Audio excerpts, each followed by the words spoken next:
We greet the church in the name of Jesus. What do we say? Sithanda ukubingelela ibandla ngegama lika Kristu Jesu lithini ibandla. How are we today? Linjani kambe namhlanje? Today the weather is friendly, isn't it? Namhlanje umqandu ungani unganeno.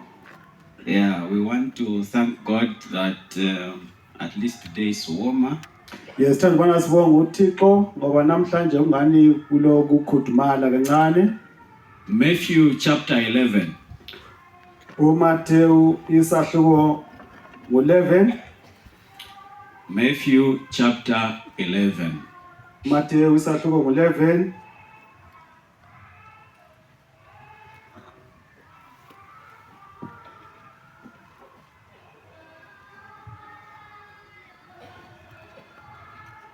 Are we in the book of Matthew? If you are there, shout amen. Nxa sulificile ke lolu gwalo ungatsho ukubana amen. Okay. If you are not yet there, say, Lord, have mercy. Nxa ungakalifici ibhulu kaMateyu ayikhuleke enkosini ubana belemusa lawe. Okay. Are we there now? Sesifikile.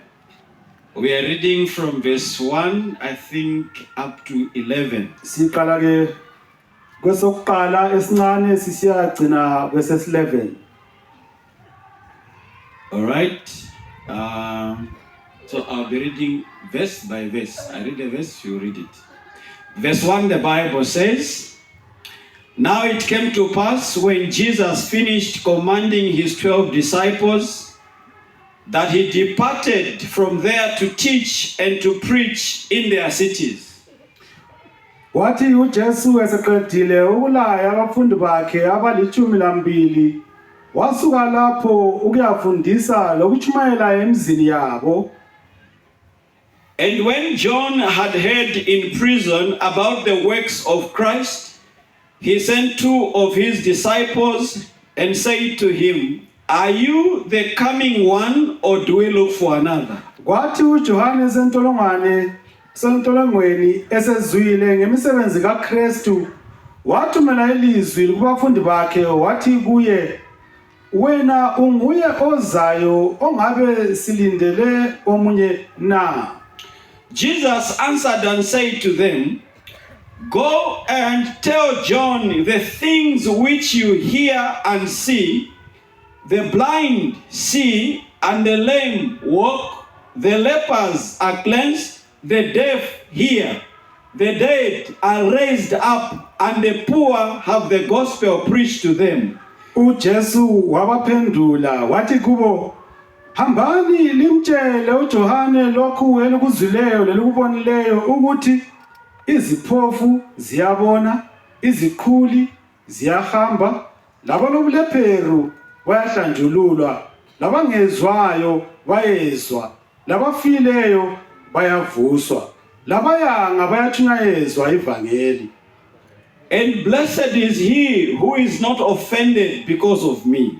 Ubusisiwe ongakhubekiyo ngami. And as they departed, Jesus began to say to the multitudes concerning John, "What did you hear? What did you go out into the wilderness to see? A reed shaken by the wind?" Kwathi labo bantu sebehamba, uJesu waqala ukukhuluma emaxukwini ngoJohane wathi, "Laphuma ukuya enkangala ukuyabonani na? Umhlanga onyikinywa ngumoya na? Kanti laphumela ukuyabonani na? Omunye owembethe ingubo ezibuthakathaka na? Khangelani, ubembethe ingubo ezibuthakathaka basezindlini zamakhosi. But what did you go out to see? A man clothed in soft garments? Indeed, those who wear soft clothing are in kings' houses. But what did you go out to see? A prophet? Yes, I say to you, and more than a prophet. For this is he of whom it is written, 'Behold, I send my messenger before your face, who will prepare your way before you.'" Pho laphumelani na? Ukubona umprofeti na? Yebo, ngithi kini odlula umprofeti. Ngoba nguJohane okulotshwe ngaye ukuthi, "Khangela, ngiyathuma isithunywa sami phambi kobuso bakho esizakulungisa indlela yakho phambi kwakho." Assuredly, I say to you, among those born of women, there has not risen one greater than John the Baptist, but he who is least in the kingdom of heaven is greater than he. Ngiqinisile ngithi kini, kakuvelanga phakathi kwabazelwe ngabesifazana omkhulu kuloJohane umbhaphathizi, kodwa omncinyane embusweni wezulu mkhulu kulaye. Our discussion this morning, Ingxoxo yethu namhlanje kuseni, he is the one. nguye uqobo, He is the one. nguye kanye. The Bible is giving us an occurrence that I want us to look at this morning. IBhayibheli ke lisethulela isehlakalo enjalo ubona sikhangele ke namhlanje kuseni. Jesus Christ is ministering now on earth. uJesu Kristu lapha simfica echumayela emhlabeni. And John the Baptist uJohane ke umbhaphathizi is in prison. Usenkantolo. He finds himself in prison Uzifumana esenkantolo because of King Herod. ngenxa yenkosi uHerodi. We know the story, so I don't want to waste our time. Siyayazi indaba lana ke asizukuchitha isikhathi sikuyo. after John the Baptist is in prison, emva kokubana uJohn umbhaphathizi sevalelwe, and now that he is in prison, kathesi ke njengoba engovalelweyo, the Bible now tells us iBhayibheli ke liyasitshela that when John heard ukubana nxa uJohn esizwa about Jesus while he was from prison, ngoJesu Kristu yena esentolongweni, John uJohane sends his disciples uyathuma ke abafundi bakhe to go and ask Jesus ukubana Christ this question. bayembuza uJesu Kristu lumbuzo, Are you the coming one, kambe kungaba nguwena ozayo or do we look for another? kumbe kusamele silinde omunye? John is asking a question. uJohane ke ubuza umbuzo, Are you the coming one, nguwena ozayo or do we start looking for another? kumbe singaqala ukulindela omunye? Why? Kungani? He is in prison. Ngoba usejele. And as he is in prison, Nxa esejele certain things are not making sense in the life of kulezinto John. ezingani kazicaci engqondweni kaJohane. And John uJohane has reached a point usefika esigabeni sokuthi where he is questioning if Christ is the aqalise one. ukuthandabuza ukubana kambe uKristu nguye na. I would understand Ngiza kuzwisisa if it was any other person alibana bengomunye nje umuntu kazana who was asking this question. ongabe wayebuza lumbuzo. I have a problem Ngilohlupho that the question ngalumbuzo is coming from John. ubana uvela kuJohane. For the Bible tells me Ngoba iBhayibheli liyasitshela ukubana before Jesus Christ was born, uJesu Kristu ngakazalwa God uNkulunkulu visited Elizabeth and Zachariah, wavakatshela uElizabeth loZakhariya informing them ebazisa that they are going to have a son, ukubana baza kuba lendodana and you must call his name John. njalo liza kumupha ibizo lithi nguJohane. The purpose of the life of John, Injongo yempilo kaJohane, he is coming on earth uza emhlabeni with one agenda: elodaba olulodwa, to prepare the way for the ukulungisa Messiah. indlela kaMesaya. John uJohane is born uyazalwa to live ukubana aphile in order to be a forerunner endleleni yokubana abe ngozahamba phambili, of the Messiah. ehamba phambili And kaMesaya. from conception, Ngesikhathi ezalwa John uJohane understands why he is on earth. uyazwisisa ukubana kungani esemhlabeni. And the Bible tells iBhayibheli bese lisitshela after John was conceived, emva kokubana uJohn sezelwe, when John was 6 months in the womb of his mother, uJohane wayelenyanga eziyisithupha esiswini, Mary uMaria conceived, laye wakhulelwa. and Mary was carrying Jesus in the womb. uMaria ke wayethwele uJesu esiswini. And the Bible says Lithi lona iBhayibheli Mary uMaria went to visit Elizabeth wayavakatshela uElizabeth while both of them were pregnant. ngesikhathi bonke bekhulelwe. And the Bible says Lithi lona when iBhayibheli Mary uMaria went to visit Elizabeth, nxa evakatshela uElizabeth, the moment Mary arrived, ngesikhathi uMaria efika, the Bible says lithi lona iBhayibheli John, uJohane at 6 months in the womb, elenyanga eziyisithupha esiswini recognized wananzelela that in the womb next to his ukubana mother esiswini eseduze laye was the Messiah. kwakulo Jesus. Mesaya uJesu Kristu. And the Bible says Lithi lona iBhayibheli John, uJohane in the womb, esesiswini leaped for joy waqalisa to know that the ethaba Messiah has been conceived. ngoba kulo Mesaya osesiswini. Remember why I'm addressing. Khumbula ubana kungani sikhuluma lo. John says, uJohn uthi yena, are you the coming one, kambe nguwe na ozayo or do we look for another? kumbe sisamele silinde omunye? The one who is asking this question Obuza lumbuzo recognize Christ to be the one. wananzelela abantu uKristu nguye Both of them were not yet born. ngesikhathi bonke bengakazalwa. He is asking today. Uyabuza namhlanje Both of them are adults. bonke sebengabadala.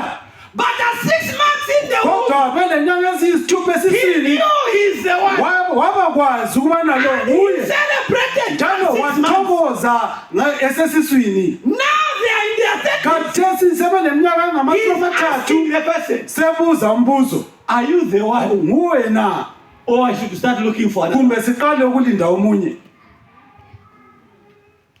The Bible says, Lithi lona iBhayibhili after both of them were born, bathi sebezelwe John uJohane began preaching. waqala ke He's ukuchumayela, in the wilderness usenkangala preaching uyachumayela the message of repentance, udaba lokuphenduka, preaching, uyachumayela calling men to accept Jesus. ebiza abantwana bemamukele uJesu. And one day, Wathi ngolunye usuku while John was in wathi River Jordan, elokhu esemfuleni uJohane, Jesus uJesu walks down to River Jordan uyehla esiza kumfula in uJordan order to get baptized. ukubana abhaphathizwe. And the Bible says, Lithi lona iBhayibhili when John nxa uJohane saw him coming, embona isiza, John stopped baptizing uJohane uyama and ukubhaphathiza, made a declaration. wasesenza inkulumo ethi yona, Behold, bheka the Lamb of God, iwundlu lenkosi which takes the sin of the world. elithatha isono somhlaba. John uJohane recognizes Christ wananzelela and uKristu, makes a public declaration. wasesitsho ebantwini bonke, Behold, bheka the Lamb of God. iwundlu lenkaNkulunkulu. Today, Namhlanje he's asking, usebuza, are you the one kambe nguwe na or do we look for it? kumbe samele silinde omunye? As if that was not enough, Sengathi kwakungasikho konke, Jesus gets into the water uJesu ungena emanzini and he tells him, abe semtshela, John, Johane you have to baptize me today. kumele umbhaphathize namuhla.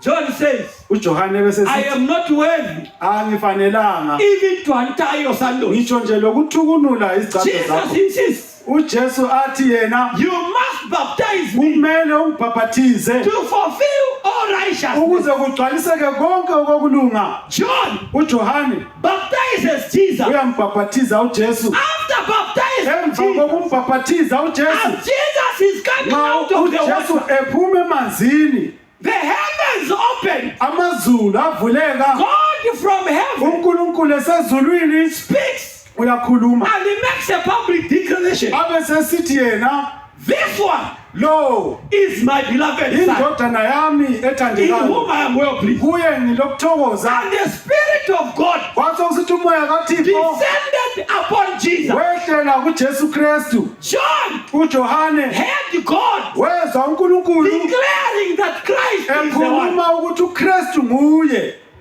Today, Kodwa he's namhlanje asking, uyabuza, are you the one kambe nguwe na or do we look for another? kumbe samele silinde omunye?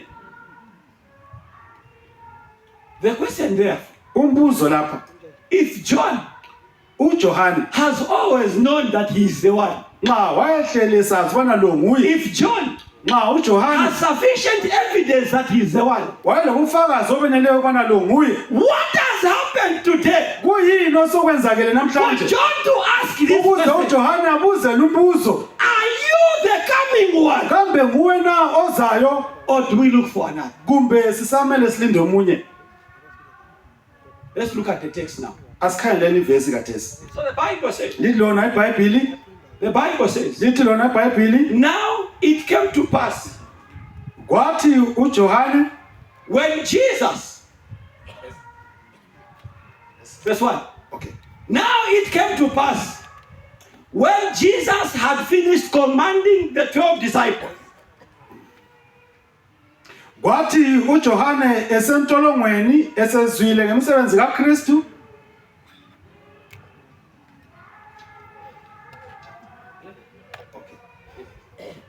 wathi uJesu eseqedile ukulaya abafundi bakhe abali12, wasuka lapho kuyafundisa lokuchumayela emizini yabo. now verse 2 the Bible says, Lithi iBhayibhili, when John had heard kwathi uJohane esezwile in prison esenkantolo about the works of Christ, ngemisebenzi kaKristu. pause there. Ya faka umunwe khonapho. Why is John in prison? Kungani uJohane esejele? Respond back so that you don't get lost. Asiphenduleni ukuze sihambe sonke. Why is John in prison? Kungani uJohane esejele? Hello? Because of Herodias. Ngenxa kaHerodias. Are you sure it is because of Herodias? Ulesiqiniseko salokho? Why is he in prison? Kungani esejele? For rebuking sin. Ngokuthuka isono? Why is John in prison? Kungani uJohane esejele? Yes, he rebuked sin, but why was he in prison? Wayethuka isono kodwa kungani esejele?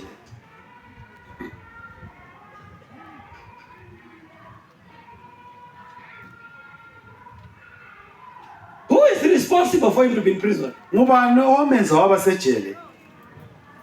Herod. Herod. Okay, now that is where now you understand why he's asking the question. It's just following me. So, John uJohane is not in prison because of Herod. ayikakho ejele ngenxa kaHerod. Herod uHerod is the one who was putting him in prison. nguye omfaka ejele. But Herod Kodwa uHerod is not the reason why he's in prison. kayisuye sizathu kungani uJohane esejele. John uJohane is in prison usejele because of Christ. ngenxa kaKristu. He has chosen Ukhethe to stand for Christ. ukumela uKristu. And because he has chosen to Ngenxa stand for Christ, lokubana ukhethe ukumela uKristu. that belief Ukukholwa khonokho is what has led him in prison. yikho sokumfake ejele. It is that belief Yilo lolo kholo which made him rebuke sin. olamenza wathuka isono. It is that Yikho khonokho which njalo has landed him in prison. osokumfake ejele. Now, the problem John has Uhlupho uJohane enalo is that while he's in prison, yikubana nxa esejele because of Christ, ngenxa kaKristu he hears uyezwa that Christ is happening out there. ukubana uKristu uyasebenza phandle ngale. He has a problem. Unohlupho, I am in prison ngisejele because of him. ngenxa yakhe, But now him kodwa yena is busy out there. ubhizi phandle ngale.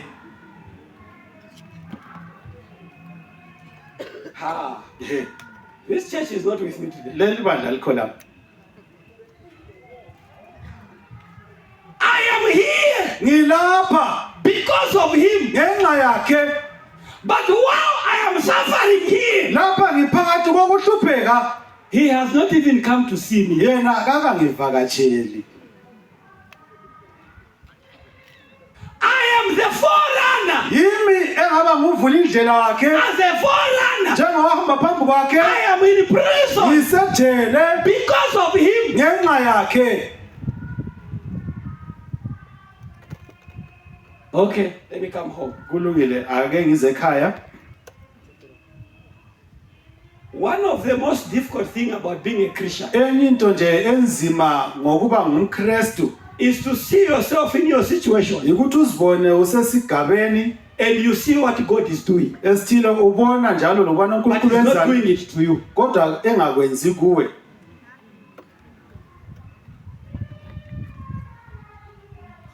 John uJohane has a problem. ulohlupho. The Bible says Idlona eBhayibheli when he heard, ngesikhathi esizwa, is the church with me? kambe ibandla likhona, Everything was okay. yonke into yayilungile. When he rebuked sin, Nxa ethuka isono there was no problem. kwakungela hlupho. When they landed him in prison, Nxa bemfaka John enkantolo was okay. uJohane wayengela Until hlupho the day he heard. kwaze kwafika usuku lapho ezwa khona. What did he hear? Wezwani? The works of Christ. Imisebenzi kaKristu. The problem John is having, Uhlupho uJohane the abalalo, works of Christ imisebenzi kaKristu sound successful, izwakala iphumelela, but him is dying in prison. kodwa yena uyafa ejele. So pay attention now. Yasilaleleni ke lapha. What did he hear? Wezwani? Look at the text. Asikhaleni umbhalo. Look at the text. Umbhalo. When he heard the works of Christ, Nxa esizwa ngemisebenzi he's kaJesu. asking the question, Uyabuza umbuzo. are you the coming one? Kambe nguwe na ozayo? Or should I start looking for another? Kumbe ngingaqala ukulindela omunye? Then Ngakho ke he sends his disciples wathumela abafundi bakhe to go and ask him that question. ukubana bahambe beyebuza lumbuzo. And when the disciples of John Nxa abafundi bakaJohane reach where Jesus is, befika lapho uJesu they ayekhona ask him, bayambuza, John has sent us uJohane to usithumile ask you a question. ukubana sikubuze Are you umbuzo. the one who is coming? Kambe nguwe na ozayo Or must he look for another? kumbe sengadinga omunye? Jesus uJesu says to the disciples of John, abesesithi kubafundi bakaJohane, go and tell John hambani liyemtshela uJohane what you see elikubonayo and what you have heard. lelikuzwayo. What is it that they have seen? And Kuyini abakuzwayo labakubonayo? then Jesus says, uJesu abesesithi yena the blind abangaboniyo can now see. sebebona, The lame abayisigoga are walking. sebehamba, The dead abafileyo are raised. bayavuswa. What are those? Kuyini? Ngobani laba? Those are what? Ngobani laba? Huh? The dead Abafileyo are resurrected. bayavuswa ekufeni. The blind Abangaboniyo can see. sebebona. People who are deaf Abantu abangezwayo can hear. sebesizwa. What are those? Ngobani laba? They are miracles. Izimanga lezi. Now follow me from here now. Asambeni sonke. John uJohane is in prison usejele because of Christ. ngenxa kaKristu. Then he hears Abesesizwa the man he's suffering for indoda ayitholele nzima is healing the sick outside. ubhiziwe lapha abagulayo He's phandle. hearing Uyezwa the man he's suffering for umuntu amenza abe is phansi kohlupho opening sight for people who are blind. wenza abangaboniyo babone. The man he's suffering for Indoda emenza is wabasejele resurrecting the dead. uvusa abafileyo. Meanwhile, him is in Kodwa prison. ngesikhathi sana leso yena usejele. How would you feel Ungezwa kanjani if you were John? alubana wawunguJohane? After preaching about Christ, Emva kokutshumayela ngoKristu, then Christ uKristu doesn't even visit you in prison. angathathi ithuba lobana akuvakatshele ejele. While you are suffering, Wena uphakathi kohlupho he's attending to everyone else outside. unakekela nje abanye phandle ngale.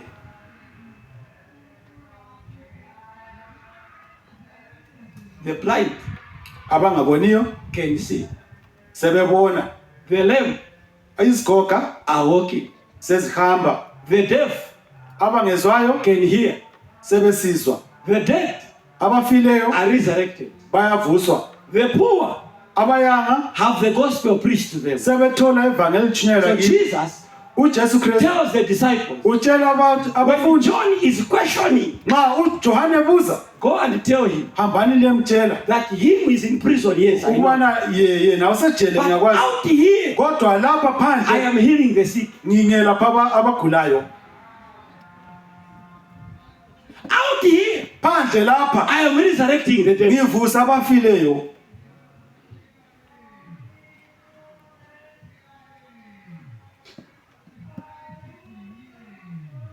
What is Jesus trying to tell John? Kuyini uJesu azama ukutshela uJohane? Remember, Khumbula, John uJohane had one mission of his life. wayelodaba olulodwa kuphela empilweni And yakhe. the mission that John has Udaba olwalukuJohane is to prepare the way kwakulungisa indlela for the Messiah. elungisela Now, uMesaya. here's where the problem is. Yikho lapho nanku lapho kulohlupho khona. I know you didn't see anything. Ngiyazi wena kalibonanga lutho laphana. In verse 1, Na alibonanga lutho. the Bible says, Lithi lona iBhayibhili when Jesus nxa uJesu had finished, eseqedile he said to his disciples, wathi kubafundi bakhe in verse 2, Kuverse 2 the Bible says, lidlona iBhayibheli when John heard, nxa uJohane he ezwile sent his disciples. wathumela abafundi bakhe. That is a problem. Yikho okulohlupho khona. John uJohane is preparing the way for Christ. ulungisa indlela kaKristu. That now that Christ has come, Kodwa ke khathesi uKristu sefikile. John uJohane must give way. sokumele ukuthi asuke endleleni. Why? Kungani? The one he was preparing the Ngoba lo way for ayamlungiselela indlela has come. usefikile. Therefore, Ngakho ke his assignment yena umsebenzi wakhe has come to an end. usuphelile.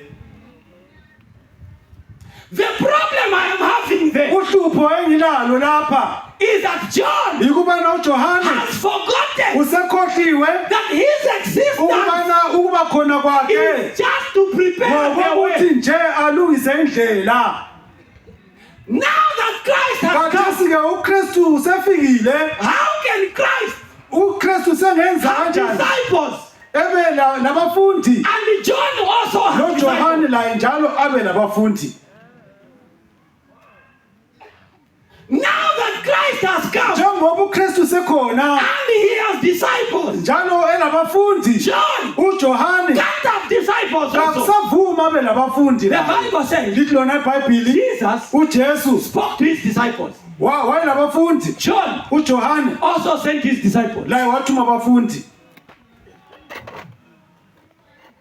The greatest tragedy you have in ministry Uhlupho olukhulu endabeni yevangeli is when a disciple yikubana umfundi happens to have disciples. abe labafundi. Yeah. Okay, I'm coming. Ngiyeza In this church, kuleli bandla all of us are disciples. sonke silapha singabafundi. But as a disciple, Kodwa njengomfundi be careful nanzelela not to have disciples ukuthi wena ungabi labafundi in the church of God. ebandleni likaThixo.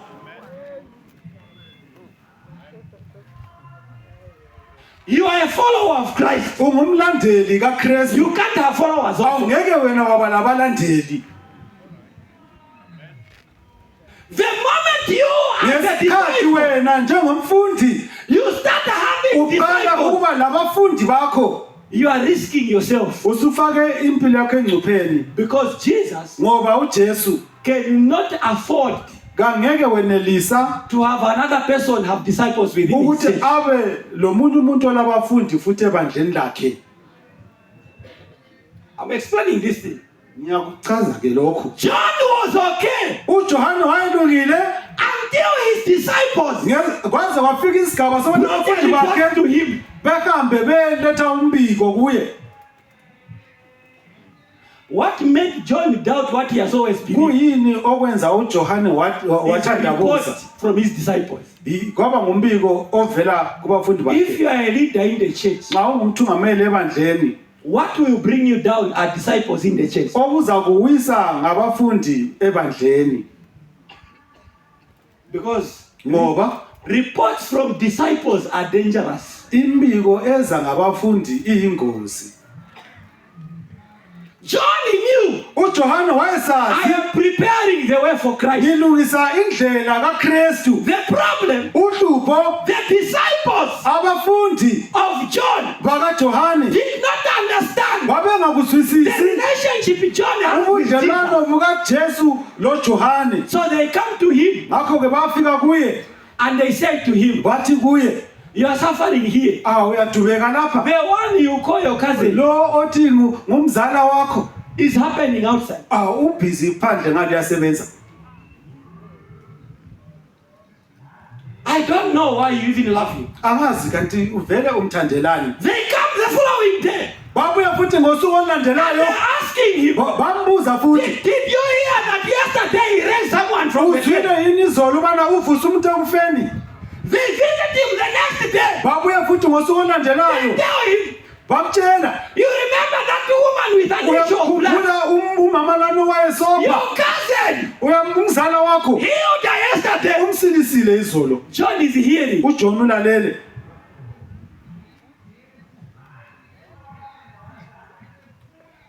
bit by bit, kancane kancane John uJohane starts doubting Jesus. waseqala ukuthandabuza uJesu Kristu. Why? Kungani? Because of reports from this. Ngenxa yemibiko eyayifika. Okay, let me put it this way. Sikufake ngalindlela. Be careful Nanzelela what you hear lokhu okuzwayo in this life. kule impilo. Right here where you are seated. Khonapho nje lapho ohleli khona. I am very sure of something. Ngilesiqiniseko There ngokuthi is someone here. kulomunye la You hate someone. ozonda omunye umuntu. Not because they did you wrong, Hayi kungayisubana wabonela but because of what you hate. kodwa ngenxa yalokho wakuzwayo. There are people who carry hatred Kulabantu abanenzondo because of reports from people. ngenxa yembiko abayizwa kwabanye abantu. There are people who don't talk to each other in church Kulabantu abangakhulumisaniyo because of reports. ngenxa yemibiko. Let me put a side note. Othi sibhale okunye eceleni. Whatever you hear from people, Iloba ikuyini okuzwayo ebantwini verify kuhlole before you make up your mind. ungaze wafika ekugcineni kwakho. You will hate innocent people. Uzazonda abantu abangela cala.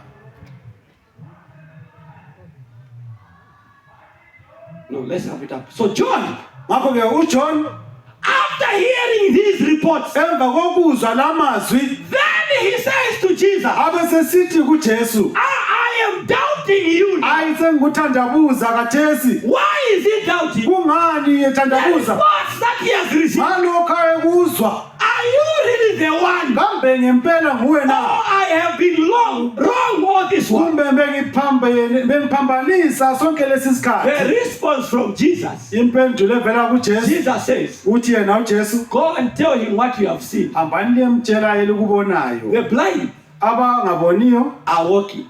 The blind are seeing. sebebona. The lame Izigoga are walking. ziyahamba.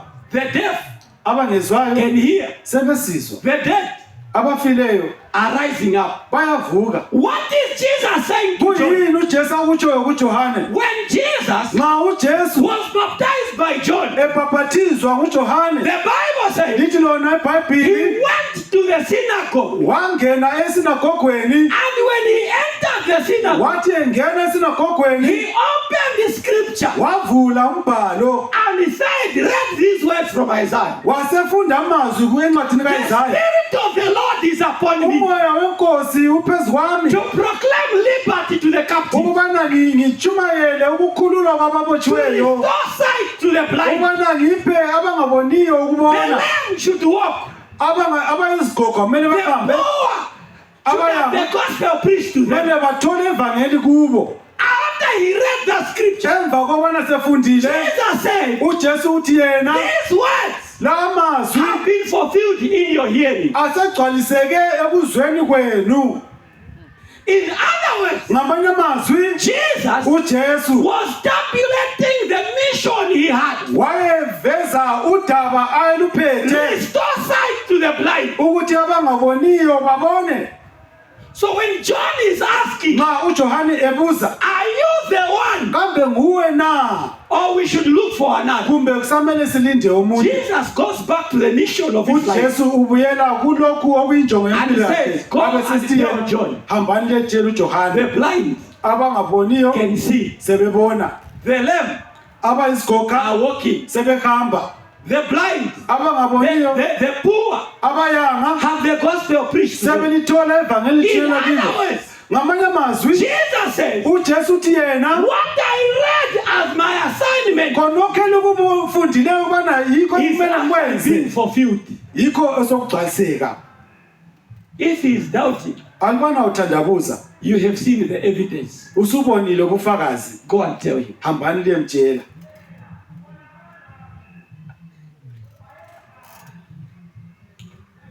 What is Jesus saying? Uthini uJesu? Jesus is saying to John, Uthi yena uJesu kuJohane, the fact that I have not performed a miracle to remove you from prison ukuthi kangenzanga simanga sokukhulula ejele does not mean I am not the one. kakutsho kubana kangisuye. If you are looking for evidence nxa udinga ubufakazi whether I am the one, ukubana noma nje yimi, check around in the neighborhood. khangela nje esigabeni esikugqagqeleyo. There are people that I have healed. Kulabantu esengibelaphile. I may not have healed you, Sokungenzeka wena kamkwelaphanga, but when I healed your neighbor, kodwa nxa ngisilisa umakhelwane wakho, that is evidence. yibufakazi bona lobuyana I am the one. ubana nginguye.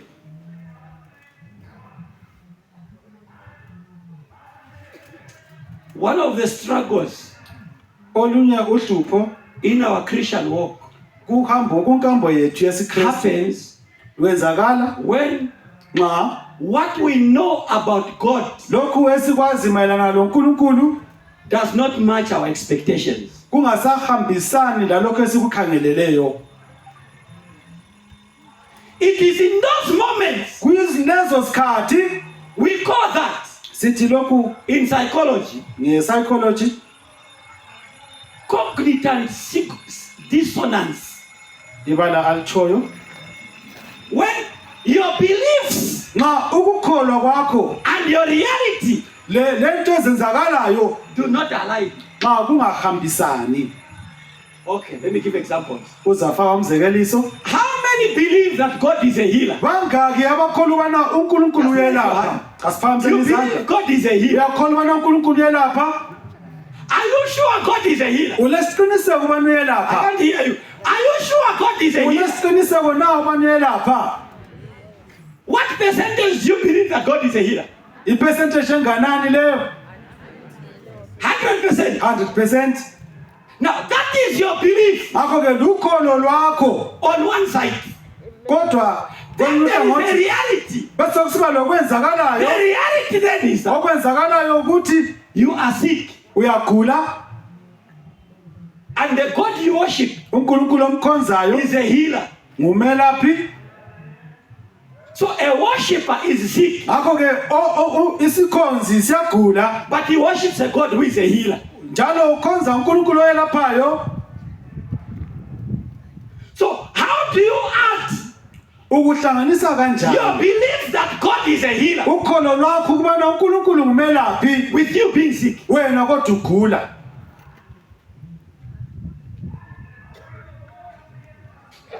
How do you act? Kuhlangana kanjani? Your child is on drugs Umntanakho uthatha izidakamizwa, and you are always faithful. wena uhleli uthembekile. You did your best as a parent. Wenza ingxenye yakho njengomzali How do enhle. you act these two things? Ukuhlanganisa njani lokho kokubili? You have been faithful in your marriage, Ubuthembekile emthathweni wakho, and yet your spouse is unfaithful. kodwa omunye wakho kathembekanga. How do you reconcile these two things? Kambe ukuhlanganisa kanjani lokho kokubili? It is in moments like that Kuyizikhathi zenalezo when what you believe lapho okukholwayo does not reconcile with your reality. kungana kusahlangani That lokwenzakalayo. John is asking, Yikho uJohane are you uyabuza, really the one? kambe ngempela nguwe na? Or I should start looking for another? Kumbe semele ngiqale ukudinga omunye? Are you the one? Kambe nguwe na? Because if you are, Ngoba alubana kunguwe, then why is my life like this? ake kungani impilo yami nje? You are a provider, Nguwe ophayo, and yet I have nothing. kodwa mina kangilalutho. So how are you a provider when I have nothing? Akho ke ungumuphi onjani mina ngingela lutho?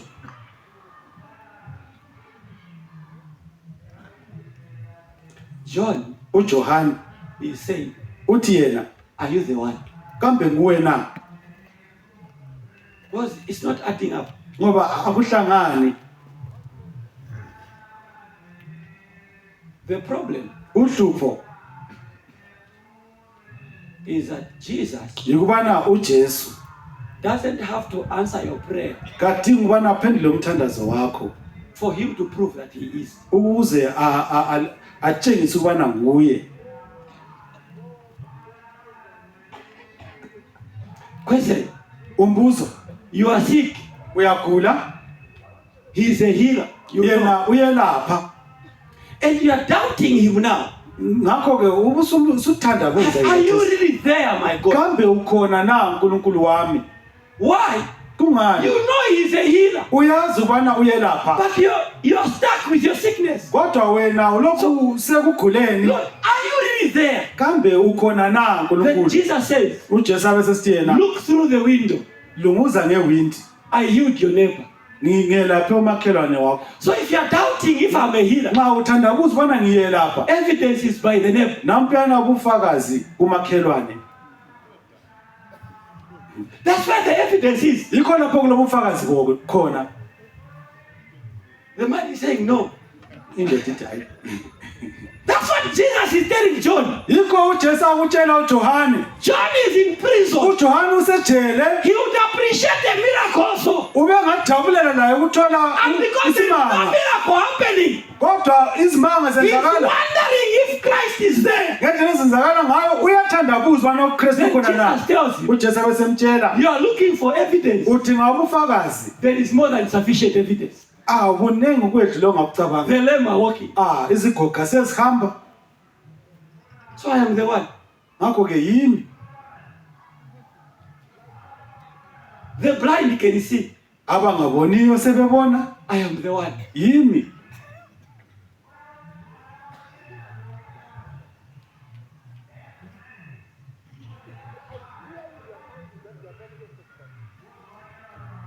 Sometimes Kwezinye izikhathi you can pray.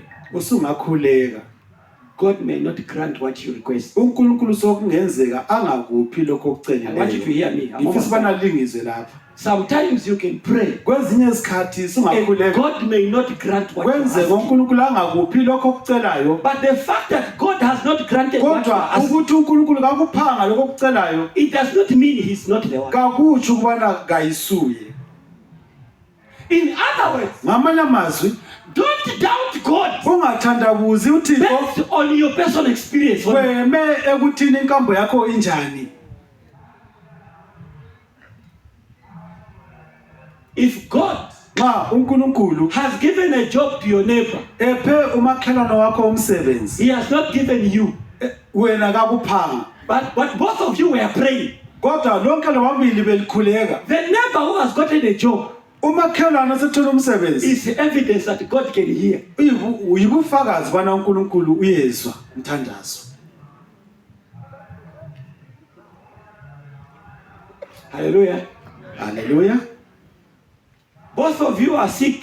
Lonke lobabili liyagula, You are praying. liyakhuleka. Your friend is healed. Umngane wakho abeseselashwa. That's evidence that God can heal. Ibufakazi ubana uNkulunkulu He uyelapha. has not healed me, Mina kakangiyelaphi. but here is evidence that Kodwa he's healed. nampu ubufakazi bana uyelapha.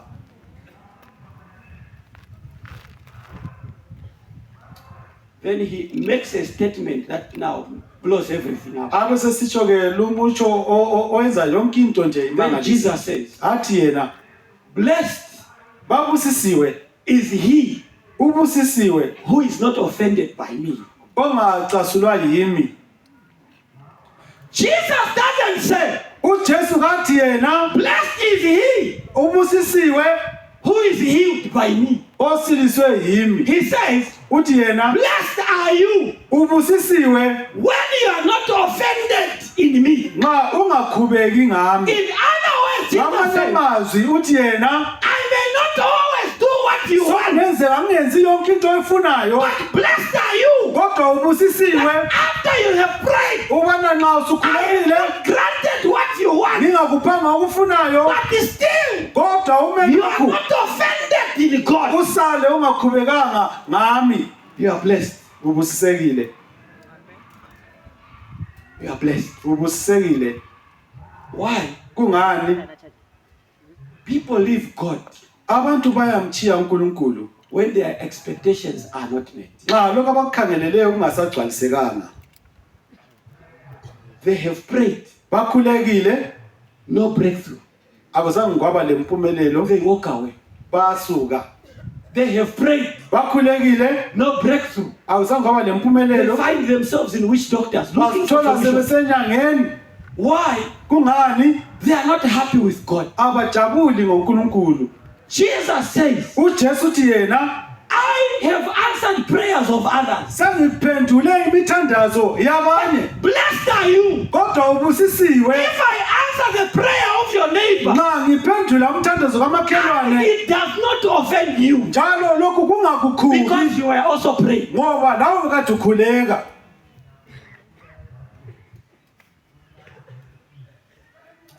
What am I saying today? Ngithini namhlanje? In this Christian walk, Kulolu hambo lwesiKristu you have moments that John had. kulezikhathi lapho basesigabeni esinjengesika Johane. When you will pray for something, Nxa ukhulekela ulutho oluthile, and God may not grant it there. so kungenzeka uNkulunkulu angakuphenduli umthandazo wakho njengokucela kwakho. But Kodwa you are blessed ubusisiwe if you will not be upset at God. nxa ungasoze ukhubeke ngenxa kaNkulunkulu. Believe in Him, Kholwa kuye even when He has not given you what you want. noma njengakuphanga lokho okufunayo. They went, took the report to John. Bathatha umbiko bawusa The kuJohane. Bible says, iBhayibheli lona Jesus remained talking about John. uJesu wasala lokho kukhuluma ngoJohane. And he kept saying this. Waqhubeka esithi yena Johane Was a forerunner. uJohane wayenguye umambuleli. There is no one born of woman greater than John. Akula ozelwe ngowesifazana omkhulu ukwedlula uJohane. Why is Jesus talking about John being a forerunner? Kungani uJesu ekhuluma ngoJohane enguye ohamba phambili? A forerunner Ohamba phambili must go ahead. kumele abe nguye ohamba kuqala. My pastor. Mfundisi. If John is a forerunner, Nxa uJohane ohamba phambili, he must come first kumele eze kuqala and preach achumayele before Jesus preaches. uJesu engakachumayeli. If John is a forerunner, Alubana uJohane engohamba phambili, uJohane must be betrayed first kumele abe ohamba phambili kuqala before Jesus is betrayed.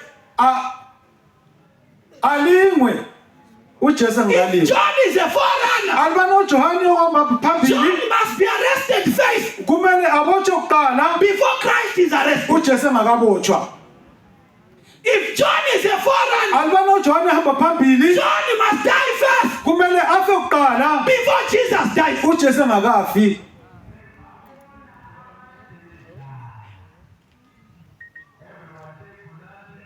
And the Bible says Lithi lona iBhayibheli John uJohane never left the prison. kazange waphuma ejele.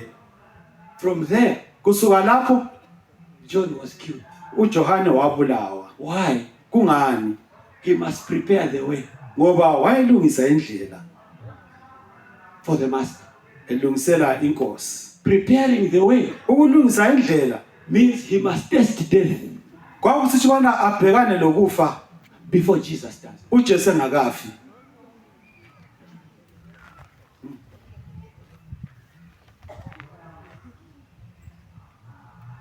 The goodness Ubuhle is that John, obukhona ebana uJohane when he heard what Jesus said, ngesikhathi esizwa lokho kwatshiwo nguJesu, John, after that report, never complains again.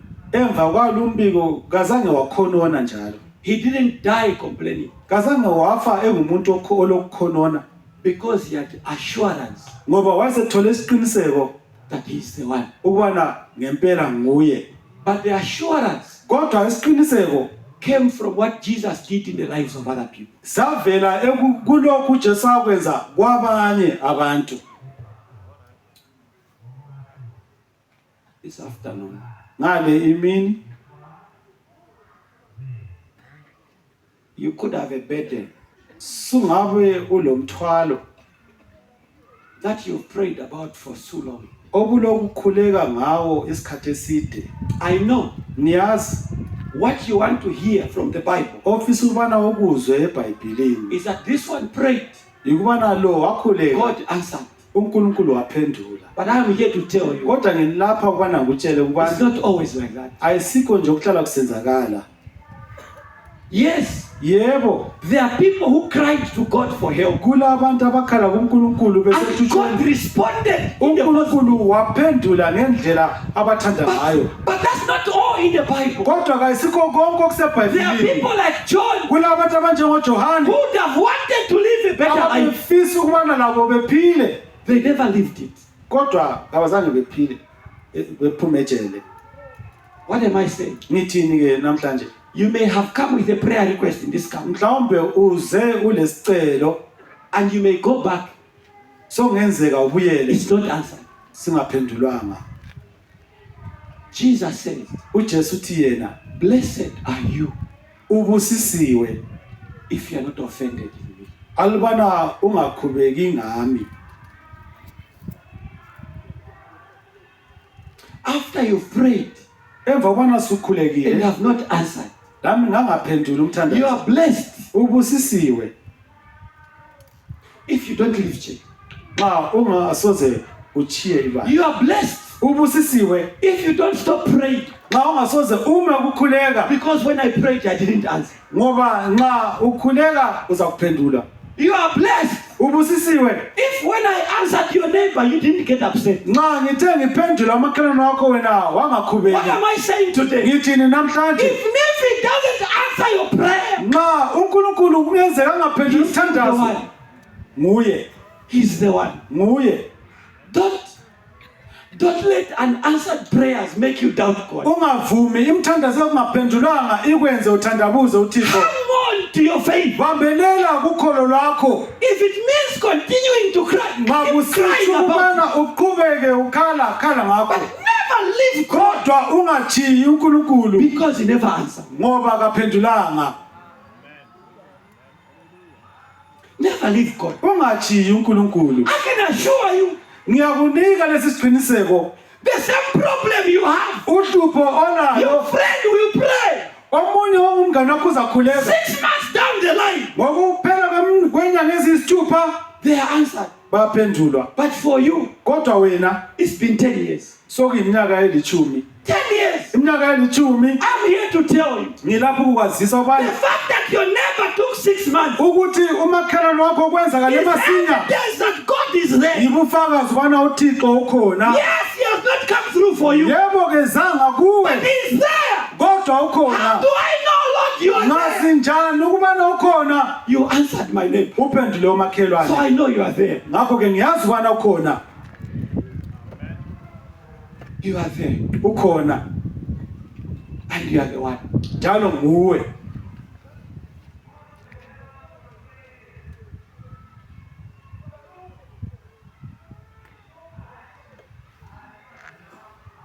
You could be here today, Ngenzeka ukhona lapha namhlanje and you've been where John has been. njalo ube lenkambo efana lekaJohane. You question if God is there. Sulombuzo kubana kambe uNkulunkulu ukhona na? You could be here today. Sokungenzeka ukhona lapha namhlanje. Maybe you have stopped praying anymore. Mhlawumbe suze wama lokukhuleka. You are giving up. Usukhalele.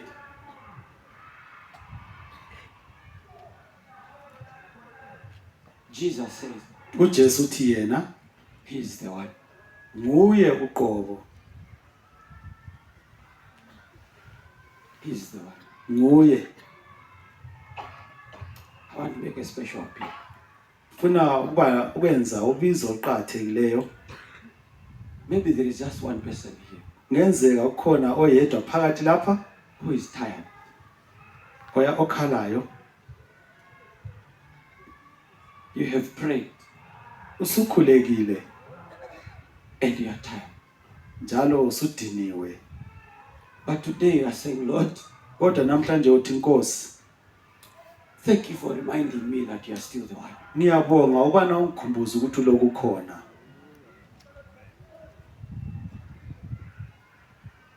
Whatever John had, Iloba kuyini uJohn akuzwayo, it gave him endurance. kwamnika amandla okuphikelela. That though he doubted, Ubona noma nje wafika esigabeni he died as a sokuthandabuza, man who believed you are the one. wafa engiyindoda ekholwayo ubana uJesu And you nguye. are saying here today, Ngakho sithi namhlanje lapha if it pleases you, alibana kuyakujabulisa take this burden.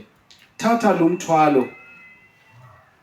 But in case you delay, So kungenzeka ukubana kuphuze and in case you are not granting it to me, kumbe kungenzeka ukubana kungaphendulwa let me not be offended at you. mangingakukhubeki ngawe. I want to remain trusting you. Ngifisa ukubana ngisale niloke Even when my ngikuthemba. life is not in the shape I want it to. Noma nje impilo yami ingekho kwisigaba ebengifisa ukubana ibe kiso. You need strength Udinga amandla in your struggle. empilweni yakho. You only. Wena kuphela Come and pray. woza ngapha. Woza ngapha. Come. Woza.